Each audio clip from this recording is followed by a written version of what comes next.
Nous allons commenter le texte de l'Exode au chapitre 12, versets 1 à 8 au verset 11 à 14.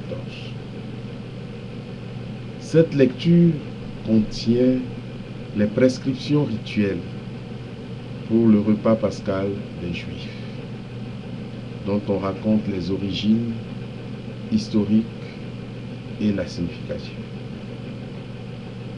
La libération d'Égypte s'est faite grâce au sang d'un agneau mis sur les portes des maisons juives, qui furent ainsi épargnées lors de la Pâque, du passage de l'ange exterminateur. Le repas rituel en sera le mémorial. Ce repas a un caractère familial. C'est la famille qui se réunit pour manger l'agneau pascal. L'agneau immolé dans toute l'assemblée de la communauté d'Israël.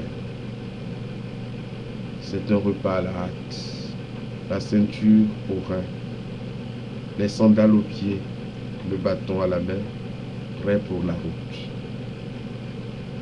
Quand on sait enfin, par les textes liturgiques juifs, que la dominante était l'action de grâce pour la libération, on est en possession de tous les éléments majeurs de ce repas dont Jésus garde la structure mais change la signification.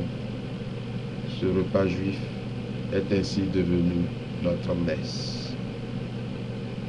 Un mémorial d'une libération bien plus profonde, celle acquise par le sang de Jésus, le vrai agneau pascal. La nouvelle famille, la nouvelle assemblée d'Israël, c'est notre communauté, l'Église chrétienne. Elle se rassemble pour faire action de grâce et prendre le viatique, le pain pour la route. Cheminant vers Dieu les reins saints, attendant sa venue dans la gloire. On voit ici combien Ancien et Nouveau Testament se tiennent.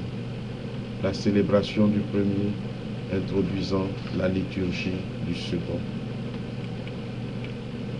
Ainsi gagne-t-on à lire cette page au regard de la deuxième lecture ou encore d'un récit évangélique de la scène, chez Matthieu 26 par exemple.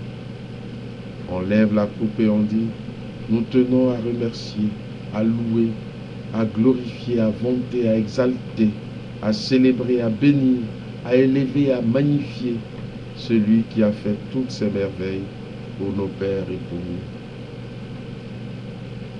Esclaves, il a fait de nous des hommes libres. Il nous a fait passer de l'affliction à la joie, du deuil à la fête, des ténèbres à la lumière éclatante, de la servitude à la délivrance. Récitons-lui un cantique nouveau. Alléluia. Les évangiles prennent soin de montrer que l'action de grâce de la Pâque juive a été relayée par celle de Jésus, lui qui nous a donné une bien autre libération dans le sang de l'alliance nouvelle et éternelle. Comment te rendrai-je grâce, Seigneur, sinon par cette coupe du salut qui nous communique la libération de ton Fils. Cette Eucharistie nous rappelle que Jésus a dû mourir et qu'il est aujourd'hui. Qu'il est ressuscité. Tu as brisé ses chaînes. Je t'offrirai dans le sacrifice, donc le sacrifice d'action de grâce, et avec le Christ, dans et par lequel je prie, j'invoquerai ton nom pour te louer. Amen.